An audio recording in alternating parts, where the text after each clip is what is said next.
C'est parti pour cette 28e journée. Nous sommes au Palais des Sports. André Brouat dans la touffeur toulousaine. Les Limougeaux en blanc viennent de donner le coup d'envoi. C'est Feldeira sans aucun problème. Il revient, l'Espagnol avec Brolin. Oh, la fin de passe, c'était belle, la passe aussi, magnifique. Alors qu'il était encore en l'air, il a réussi. Feldeira avec Porchenko. Là c'est du classique, ouais, là c'est du percutant avec la fin en force et l'engagement rapide avec Romain Giraudot. Voilà, ça s'emballe dans les premières minutes avec beaucoup de réussite au tir. C'était bien ce qu'il avait fait Porchenko là cette fois-ci. C'est en solitaire et c'est tout aussi efficace. Le contraste est d'entrée de jeu, hein. Savoir d'un côté la puissance limougeaude illustrée par Kouchan. Pour les Limougeaux, on est sur un 3-0 en cours. Et ben voilà le quatrième but de suite pour Limoges. Les Limougeaux étaient menés 18. Allez, alors voilà, Porchenko en redescendant, il réussit à trouver un tir coin long splendide. Oh. Mais là vraiment, oui, vous avez compris au mimique et au visage de Daniel Angelkovic qu'il est plus près de notre avis que sans doute celui de M. Eddy. Oh, la passe, elle est magnifique de Igor Porchenko et derrière le ballon reçu. C'est difficile de trouver des solutions.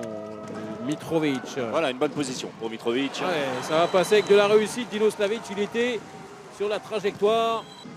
Et c'est parti pour le temps fort avec Jonas Koué qui va tirer juste à côté. Ouais, et non, ils n'ont pas profité de la cage vide. Ouais, c'est bien fait de la part de Nemanja Ilić, parfait. À l'opposé de la course. Dino Slavic, une première feinte, le tir côté bras, sans problème. 20-17 en faveur de Limoges. Ce sont bien les Limougeaux qui sont devant après les 30 premières minutes. 6e du classement. Il n'est pas là. Kojadinovic. Allez, droit devant. Il a envoyé Valdinguet Simejevic avant de tromper Gauthier Iva qui est dans les buts. Alors, Erwin Feuchtmann reparti. Le demi-tour contact, le service parfait. Voilà, ça c'est propre. Le jeu à deux simplement avec Mindeguia pour terminer. Mais il faut être attentif aussi sur les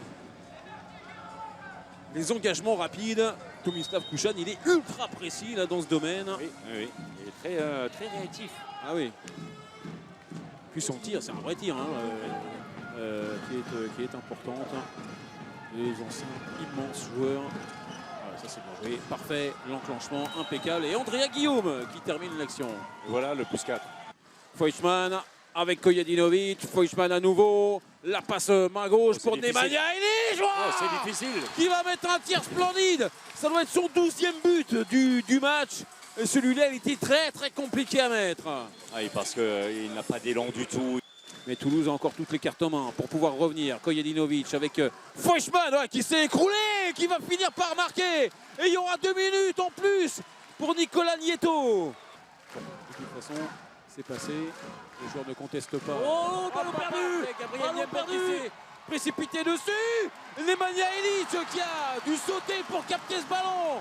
Et Toulouse qui égalise dans une ambiance incandescente. Ah oui.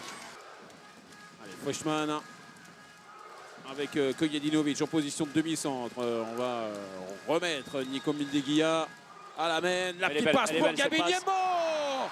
Et Toulouse qui repasse devant. C'était pas arrivé depuis le milieu de la première période. Nemanja Ilić qui navigue, qui gagne quelques précieuses secondes, qui va aller jusqu'au but. Voilà le but définitif de la victoire toulousaine, le 35e but pour Toulouse. Qui était moribond pendant les 3 quarts de cette seconde période et qui va aller s'imposer une victoire tellement précieuse. Évidemment aujourd'hui, et puis au classement bien sûr, puisque Toulouse se replace désormais à la 4e place, la place qu'il a quasiment occupée tout au long de la saison.